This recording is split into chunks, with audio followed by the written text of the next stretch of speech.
dar sequência à nossa instrução a respeito dos 12 apóstolos. E hoje, então, eu gostaria que você abrisse sua Bíblia, por favor, no texto que vai nos servir para a reflexão em Lucas, o Evangelho de Lucas, capítulo 9, versos 51 a 55. Nós vamos hoje aprender como Jesus transforma, pelo exemplo, um homem impetuoso, como João, no apóstolo do amor. Evangelho de Lucas, capítulo 9, versos 51 a 55. E aconteceu que, ao se completarem os dias em que seria elevado ao céu, Jesus manifestou no semblante a firme resolução de ir para Jerusalém. E enviou mensageiros que fossem na frente. Indo eles, entraram numa aldeia de samaritanos para lhe preparar pousada. Mas não o receberam, porque o aspecto dele era de quem decisivamente ia para Jerusalém. Vendo isto, os discípulos Tiago e João perguntaram: "O Senhor quer que mandemos descer fogo do céu para os consumir?" Mas Jesus, voltando-se, os repreendeu e seguiram para outra aldeia. Palavra do Senhor. Há uma boa possibilidade de que Tiago, Zebedeu e seu irmão João fossem primos de Jesus por parte de mãe. O seu evangelho dá a entender, ainda que de maneira não muito clara, que Salomé, a mãe de Tiago e João, fosse irmã de Maria, mãe de Jesus. Ambos, Tiago e João, eles eram pescadores, sócios de Pedro numa empresa de pesca no lago no mar da Galileia, ali na cidade de Cafarnaum. João parece ser uma personagem, um homem de caráter muito afável, muito amoroso, amistoso. É apenas João quem reclina a cabeça sobre o peito do Senhor Jesus na noite da traição. É a João que Jesus confia na cruz o cuidado da sua mãe. Posteriormente, como nós veremos até no final dessa mensagem, João ele se transforma no apóstolo do amor. Mas pessoas de sentimentos tão intensos, tão vivos, tão presentes como era João, são facas de dois gumes. Por quê? Porque a intensidade não pesa apenas de um lado. João ele é tão intenso no seu amor, quanto ele também é intenso no seu ódio, como nós vemos nessa passagem. Essa intensidade rende a ele e a Tiago um apelido da parte do Senhor, meio que em tom jocoso, meio que em tom de reprovação. Eles são chamados de os irmãos Boanerges, os filhos do trovão, barulhentos, aterrorizantes, fortes, e nem sempre pelas razões corretas. Para entender um pouco do que acontece aqui nessa passagem, judeus e samaritanos não se davam ainda que eles tivessem uma raiz comum.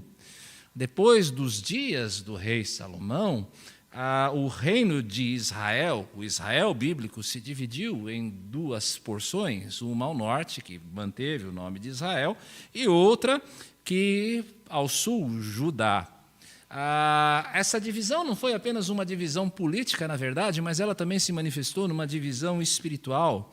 O reino do norte, Israel, se tornou uma nação idólatra, construindo primeiro um altar na cidade de Betel, e depois esse altar foi mudado para um templo no Monte Gerazim. E isso em desacordo da palavra de Deus, que determinava que Jerusalém era o lugar da adoração. Ambos os reinos, Israel e Judá, o reino do sul, foram levados ao exílio. O reino do norte, Israel, levado para a Síria, e cerca de 100, 200 anos depois, Judá, levado para a Babilônia.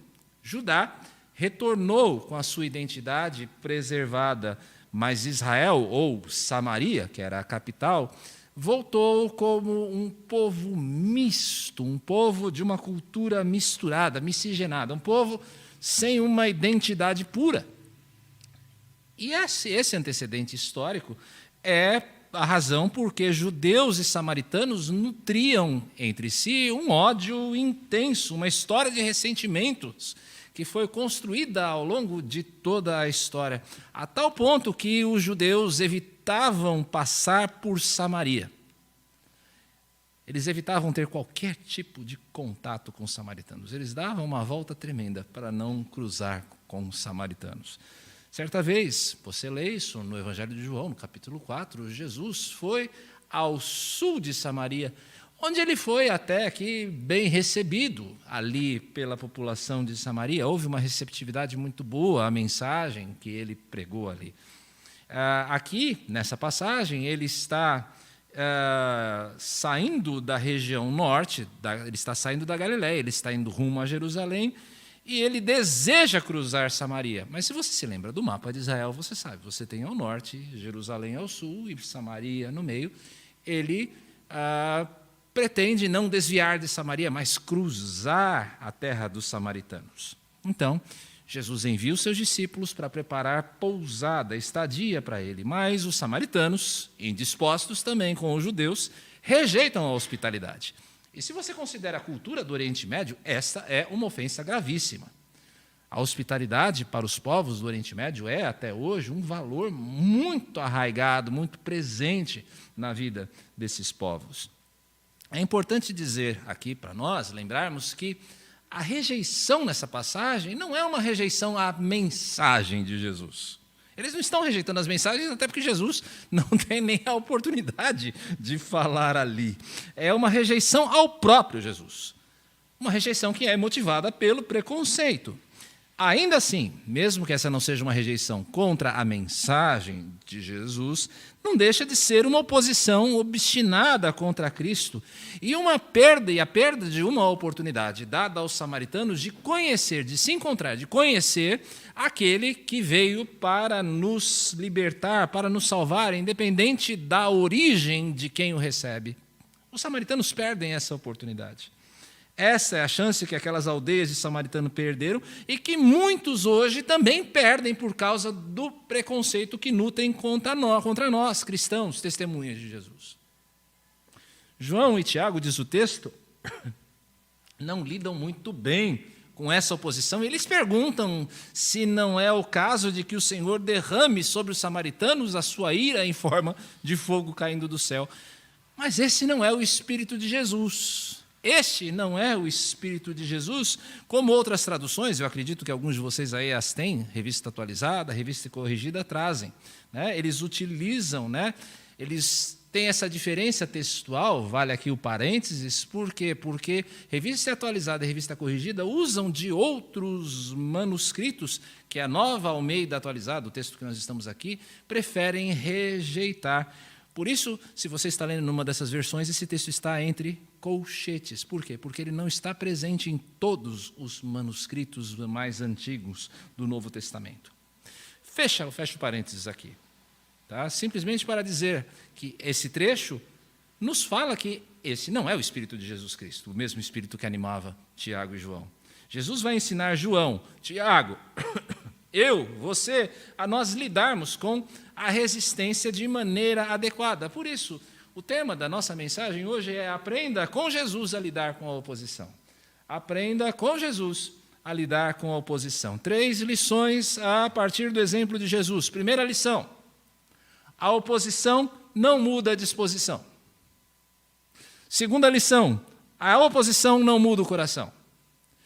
Terceira lição, a oposição não muda a intenção. Disposição, coração e intenção. A oposição não pode mudar isso.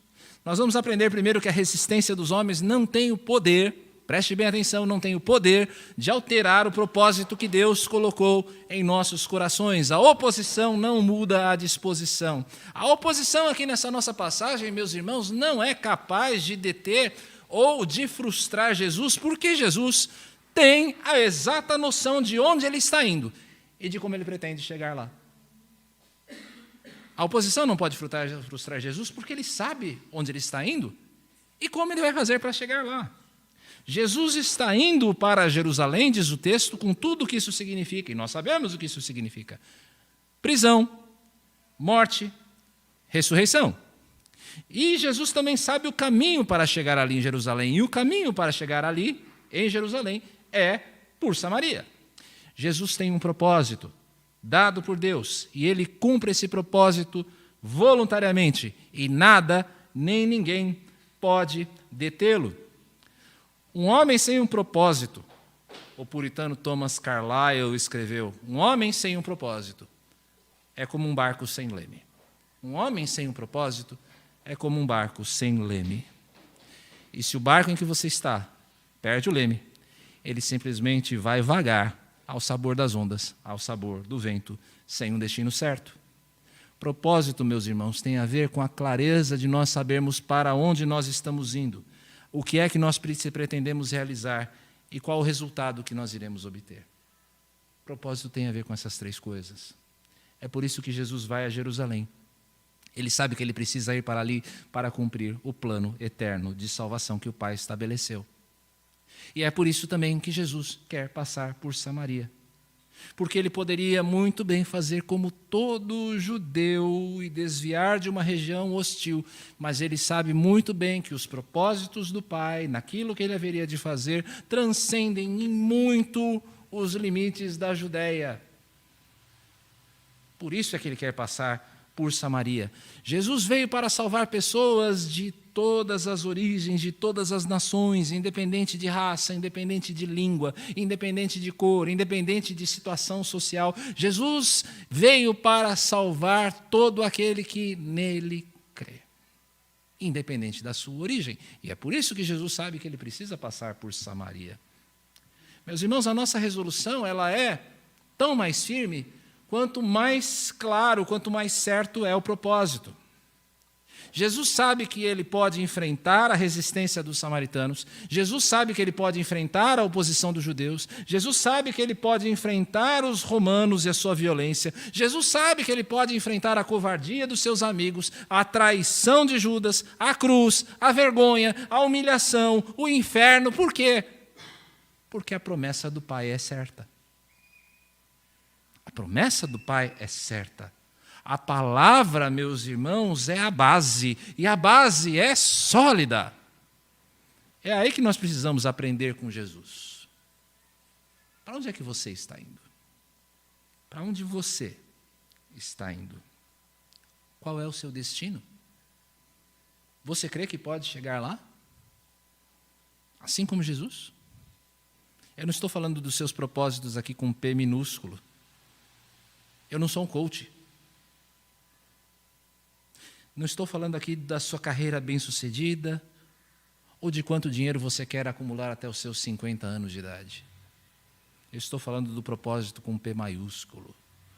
Aquele que abarca, aquele que supera todos os propósitos particulares. Qual é o nosso propósito?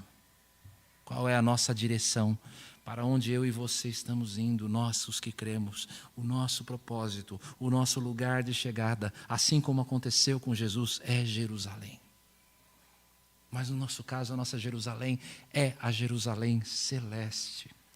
Jesus está indo resolutamente a Jerusalém, como diz o texto, para que eu e você possamos ter um lar na cidade, cujo arquiteto é o Senhor. E nós sabemos que o nosso destino é seguro, porque nada nem ninguém é capaz de frustrar o desígnio e o propósito de Deus para mim e para você. Nós cruzaremos o véu da morte, e do outro lado, Jesus estará à nossa espera com a coroa nas mãos. Eu odeio spoiler. Se você já assistiu algum filme, aí desses que foram lançados agora, não me conte a história, eu detesto spoiler, de verdade. Às vezes meu filho fala, pai, eu li o que vai acontecer no próximo filme da Marvel. Eu falo, fica quieto, garoto. Guarda para você. Eu odeio spoiler, mas deixa eu dar para você um spoiler que vale a pena. Deixa eu lhe contar um segredo. No final do Apocalipse, último livro da Bíblia, não é a serpente que está no trono. É o Cordeiro. Este é o grande spoiler. É o spoiler que dá a mim e a você firmeza para nós seguirmos adiante, apesar de toda a oposição. No final do livro, Jesus vence. Jesus vence. Então, por que é que nós devemos temer a maldade dos homens? Por que é que eu e você devemos ceder às suas propostas sedutoras que só nos fazem desviar se o nosso destino é certo, se a vitória é garantida, se o prêmio é nosso? É claro, eu falo aqui aos que têm Jesus como seu Senhor e Salvador.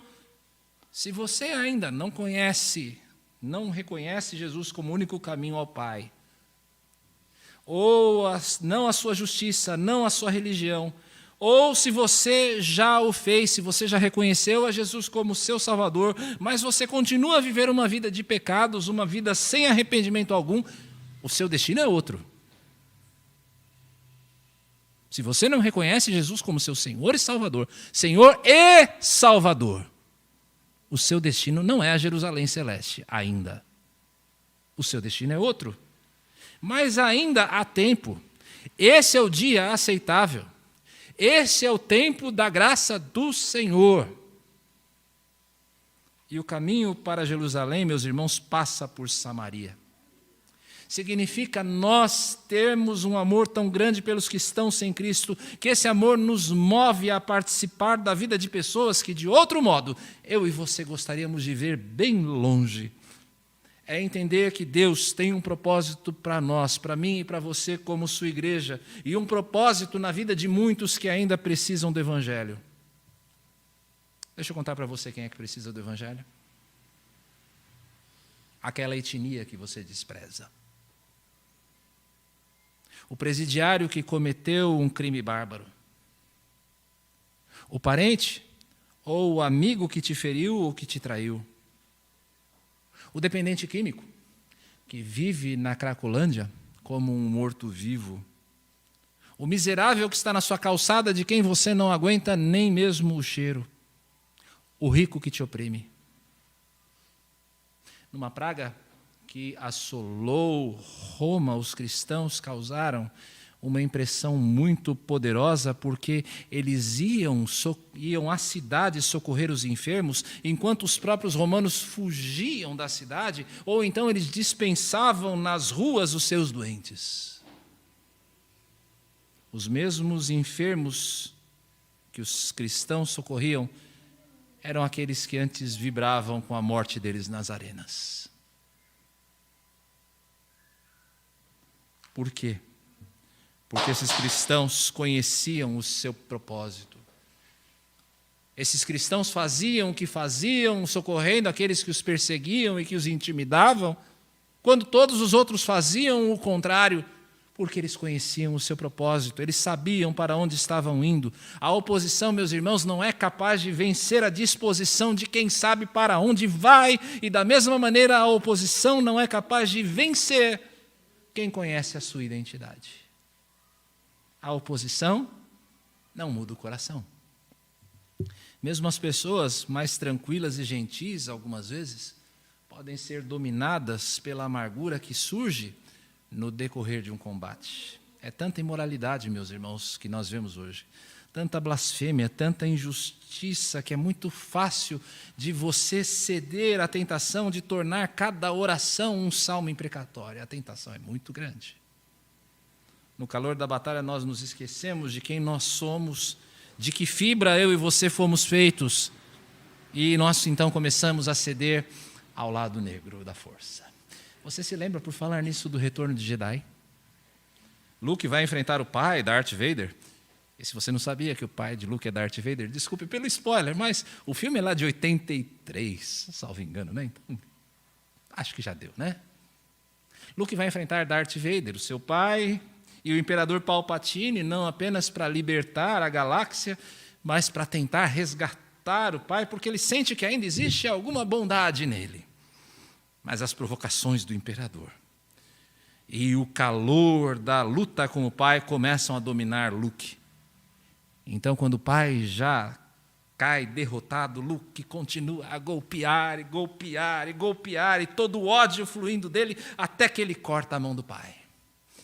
Então ele olha para a sua própria mão, que o pai havia cortado no filme anterior, spoiler 2, enquanto ele ouve o imperador dizer: muito bem, good, very good, muito bem, acabe com ele, ocupe o lugar de seu pai ao meu lado. Você se lembra do que evita a queda final ao lado negro de Luke? Nunca. Eu sou um Jedi, como meu pai antes de mim. É a lembrança de quem Luke é que o salva de cair para o lado negro. E este, meus irmãos, é o segundo segredo que Jesus ensina a João aqui para lidar com a oposição. A oposição não pode mudar o coração. A oposição não pode mudar a sua identidade. Quem você é. A oposição não pode mudar quem nós somos. Ela não tem esse poder. O contraste entre a postura de Jesus e dos irmãos João e Tiago aqui, ela se torna muito evidente. Enquanto os irmãos querem fazer descer fogo do céu como Elias fez, enquanto eles estão tomados de indignação pela falta de hospitalidade e pelo ressentimento histórico entre judeus e samaritanos, Jesus os repreende nisso. Desde quando, meus irmãos? Desde quando nós concedemos às pessoas que se nos opõem o controle sobre quem nós somos? Sobre quem Deus nos tornou em Cristo? Desde quando nós concedemos às pessoas esse direito de ditarem quem nós somos? No Sermão do Monte, Jesus nos ordena a amar e sermos benignos até mesmo com aqueles que nos perseguem. E qual é a base disso? Veja lá no Evangelho de Mateus, capítulo 5, versos 44 e 45, que está na tela. Eu, porém, lhes digo, amem os seus inimigos e orem pelos que perseguem vocês, para demonstrarem que são filhos do Pai de vocês que está nos céus, porque Ele faz o seu sol nascer sobre maus e bons e vir chuvas sobre justos e injustos. Quem nós somos? Nós somos filhos de um Pai benigno. Por que é que nós amamos e tratamos com graça, com gentileza, com benignidade até quem nos odeia? Porque é assim que nós fomos tratados. Nós éramos inimigos de Deus, nós o odiávamos, mas ainda assim Deus nos amou e Ele provou o seu amor para conosco, dando o seu Filho em nosso lugar. É claro, meus irmãos, que a nossa identidade como filho de um Deus benigno não nos livra de problemas como a complexidade do mundo moderno, com toda a competitividade tóxica, às vezes, no ambiente de trabalho, por exemplo. Mas nós, meus irmãos, não enfrentaremos toda essa complexidade do mundo como aqueles que não conhecem o que é graça. É claro, eu e você iremos abordar cada desafio que surja à nossa frente nesse mundo difícil em que a gente vive, mas nós vamos fazer isso de um modo ético, de um modo benevolente, mesmo com pessoas que não sustentam os mesmos valores que nós. Por quê? Porque é assim que nós somos. Alguns de nós talvez tenham dificuldades em exercitar a benevolência, porque assim como o Tiago, como o João, nós somos dotados de um comportamento explosivo. Alguns de nós vão ter mais dificuldade com isso. Ser zeloso pelo Senhor, como João era, não é algo mau. Aliás, é algo até recomendável. Só que a benignidade, ela age como um moderador, como uma válvula que alivia a pressão da panela do justiçamento. A benignidade é aquela válvula que faz psh, quando a panela enche, né, antes que ela estoure. Não é, claro, algo que você vai desenvolver de um dia para o outro, mas é um trabalho consciente de autocontrole, de autoconsciência, que vai te ajudar ao longo do tempo a você desenvolver respostas mais adequadas diante da oposição. Você vai aprendendo a se moderar todo dia. A regra, de um modo geral, é não permitir que a amargura, que o ressentimento criem em nós um coração endurecido. Um coração em que não haja espaço para misericórdia. Mesmo porque, como nós veremos a seguir, lidar com a oposição é, para mim e para você, um exercício de paciência, tanto para conosco quanto em relação a quem se nos opõe.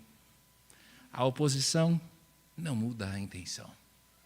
Nós vimos até aqui, meus irmãos, duas lições que Jesus nos ensina sobre como lidar com a oposição. Nós vimos que a oposição não pode mudar nem a disposição e nem o coração. Nem a disposição, nem o coração. Agora vamos tomar por base o último versículo do nosso texto, o verso 55, que diz que Jesus, que eles, aliás, o 56, né?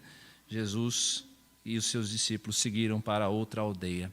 Eu preciso confessar alguma coisa a vocês, eu não sou exatamente um modelo de paciência. Não sou, não. Na maioria das vezes, meus filhos, Otávio e Samuel, são as minhas maiores vítimas. Sabe quando você dá a instrução a alguém e de novo, e de novo, e de novo, e de novo, e de novo, e de novo, e parece que a ficha não cai? Isso acontece com uma certa frequência em casa. E isso me enche de impaciência. Eu reconheço que já fui muito pior. Algumas vezes eu fiz cair fogo do céu, com boas explosões de fúria. Hoje, ao menos, a explosão é mais contida. Nessas horas, Marcela, minha esposa, se aproxima de mim com muita sabedoria e me lembra, esse é o nosso trabalho. É ensinar, e ensinar, e ensinar, e de novo, e de novo, e de novo. Primeiro, e Marcela tem razão nisso, primeiro porque eles são crianças. Eles são crianças apenas. E segundo porque é exatamente a maneira com que a graça de Deus lida comigo. Nem todas as fichas caem ao mesmo tempo. Não é verdade? Nem todas as fichas caem ao mesmo tempo. O verso 56 mostra para nós que Jesus ele não força a passagem. Ele não se impõe como o Senhor que Ele é e que Ele poderia muito bem fazer. Se a disposição tem a ver para onde vamos, o coração com quem nós somos, a intenção tem tudo a ver com o tempo das coisas. Tempo. Em outra ocasião, Jesus vai dizer aos seus que ainda tem muito a dizer a eles, mas que eles ainda não estão prontos para ouvir. Por que seria diferente então com os samaritanos? Quem pode negar, meus irmãos, a longanimidade, a paciência de Deus com o seu povo ao longo de toda a sua história? 40 anos de reclamação e rebeldia no deserto. 400 anos no período dos juízes, em que cada um fazia o que bem entendia, com várias idas e vindas. Depois, mais 400 anos de idolatria. Reis minimamente razoáveis contra reis completamente maus, verdadeiros demônios no trono. Profetas e mais profetas avisando, depois o exílio, retorno. Você teria a mesma paciência que Deus? Que é que nós diremos da paciência do Senhor conosco, comigo e com você? Alguns são como ladrões da cruz, afrontando Deus a vida toda para terem um momento de lucidez vinda do Espírito aos 45 do segundo tempo da vida. Alguns de nós são assim. Outros passam anos e anos em hipocrisia religiosa, confessando a Jesus como Salvador, mas jamais como Senhor. E o Senhor, pacientemente, trabalhando no caráter dos seus, como um lapidador que vai tirando lasca por lasca de uma joia até que ela alcance a forma ideal, a forma de Cristo. Esse é o nosso Deus para conosco. Paciente no seu trabalho. Isso, é claro, não é o mesmo que nós dizermos que a paciência de Deus é eterna, pois haverá um dia já marcado por Ele em que Ele há de julgar o mundo com justiça. O fogo do céu não caiu sobre os samaritanos naquele dia, mas um dia esse fogo do céu há de cair sobre essa ordem caída que vai ser consumida para dar lugar a um novo mundo, renovado, livre do pecado. Um dia o fogo vai cair. Mas hoje ainda não é esse dia. Hoje, pelo menos até agora, hoje ainda não é esse dia, quem sabe? Né? Quem sabe eu tenho que interromper esse culto. Hoje ainda é o tempo aceitável. Este é o ano aceitável da graça do Senhor. Arrependa-se, arrependa-se. Permita que o Senhor transforme o teu coração, entregue teu caminho ao Senhor. Reconheça que você é pecador, que você necessita de algo que você não pode fazer, que só Deus pode fazer por você. Reconheça isso, entregue sua vida a Cristo. Esse ainda é o dia da paciência dele. E quem não sabe, esse mesmo seja o dia. Pode parecer para alguns que a conversão ela acontece como um interruptor, algo repentino, que é acionado no coração e a lâmpada da graça se acendesse. Mas a verdade é que acontece conosco como aconteceu com Israel. Seja você qual for a sua história de conversão, há uma história redentiva nas nossas vidas. Em que o plano de Deus ele vai sendo desvendado até que na plenitude dos tempos, como aconteceu com Israel, Jesus seja revelado como o Messias prometido. Nós não somos muito diferentes de Israel, meus irmãos. Pacientemente, Deus nos conduz até um ponto da nossa história, da história das nossas vidas, em que todas as nossas expectativas de vida, os nossos aprendizados, os testemunhos que nós recebemos de Cristo, a Bíblia, tudo isso se encaixa e a glória do Senhor é revelada a nós. E aí você canta: em cegueira eu andei, perdido, vaguei, longe, longe do meu Salvador.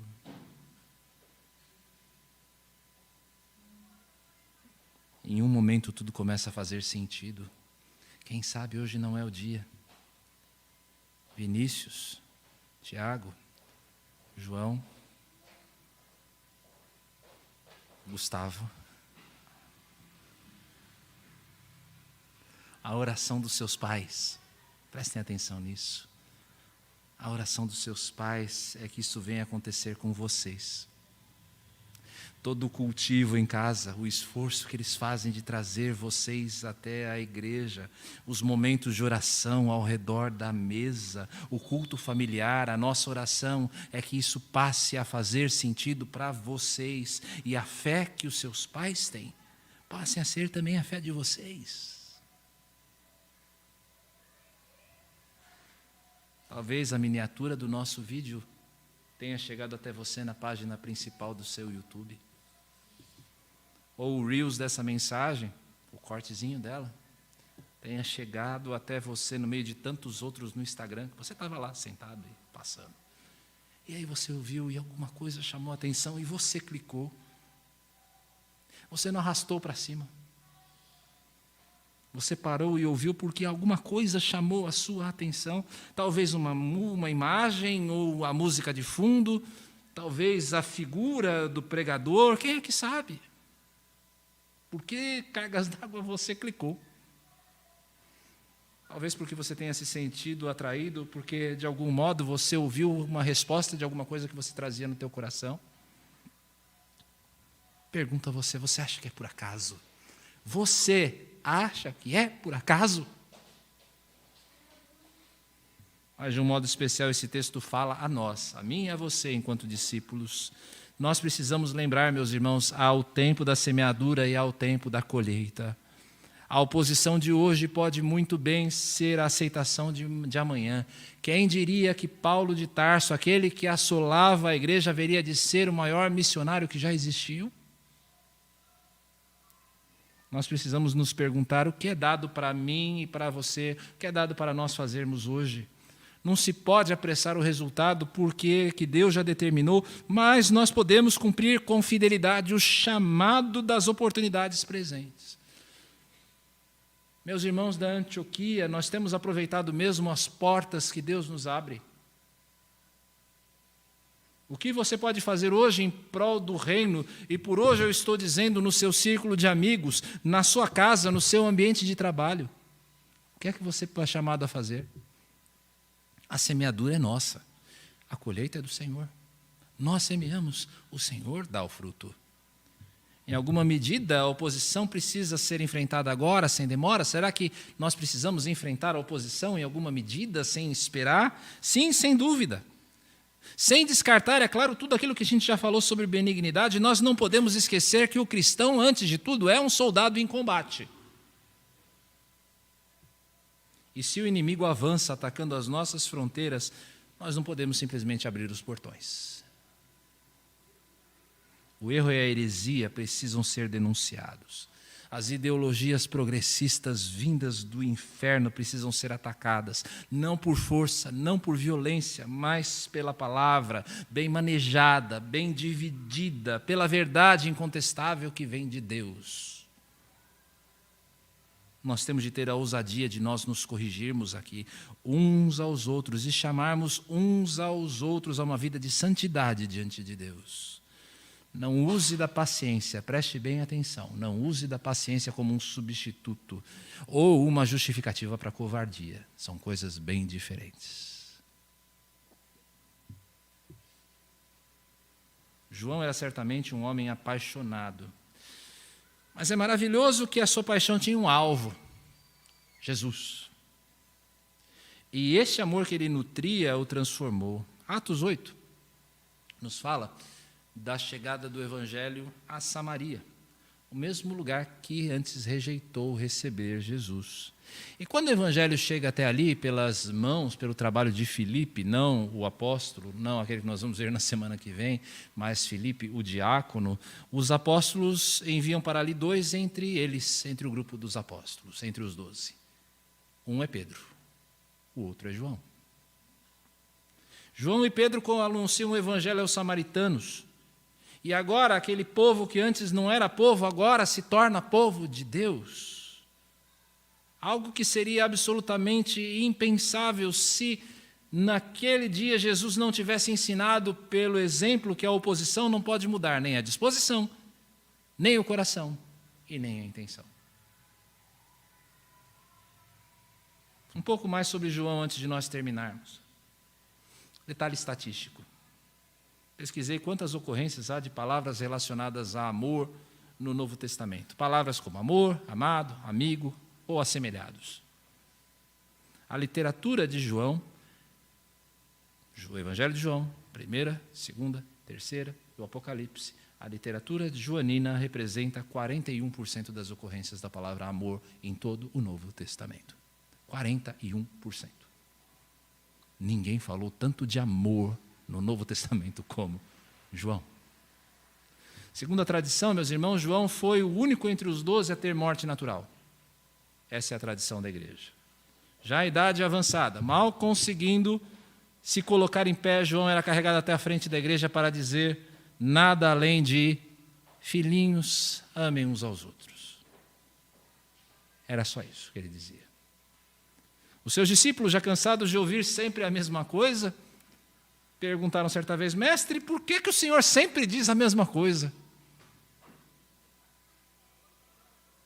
Ao que João respondeu: porque é o mandamento do Senhor, e se tão somente isto for observado, é o suficiente. É tudo que importa. Que mudança para quem antes queria fazer descer fogo do céu, não é mesmo? Senhor querido, dá-nos aprender essas lições preciosas que Tu nos deste, Senhor, pelo Teu exemplo. Que tenhamos clareza para onde estamos indo. Que tenhamos, ó Senhor, clareza sobre quem somos. E que tenhamos clareza sobre o tempo de todas as coisas. Assim, Senhor, nós seremos habilitados a amar até mesmo aqueles que se nos opõem. Seremos capacitados a sermos benignos, ó Senhor, para com aqueles que nos fazem sofrer. Seremos capacitados, Senhor, a não renunciar ao chamado que o Senhor tem para nós, a não desistirmos de pessoas. Ajuda-nos, Senhor, porque somos às vezes tão dotados de orgulho, tão passíveis de experimentarmos ressentimento e mágoa, tão difíceis de perdoar. Mas, Pai, Tu pode nos mudar o nosso coração e nos ensinar cada dia mais a amar. Ajuda-nos, Senhor. Ensina-nos como o Senhor fez com João, que possamos aprender com o exemplo do discípulo amado. Nós oramos a Ti, ó Pai, no nome precioso do Senhor Jesus. Amém.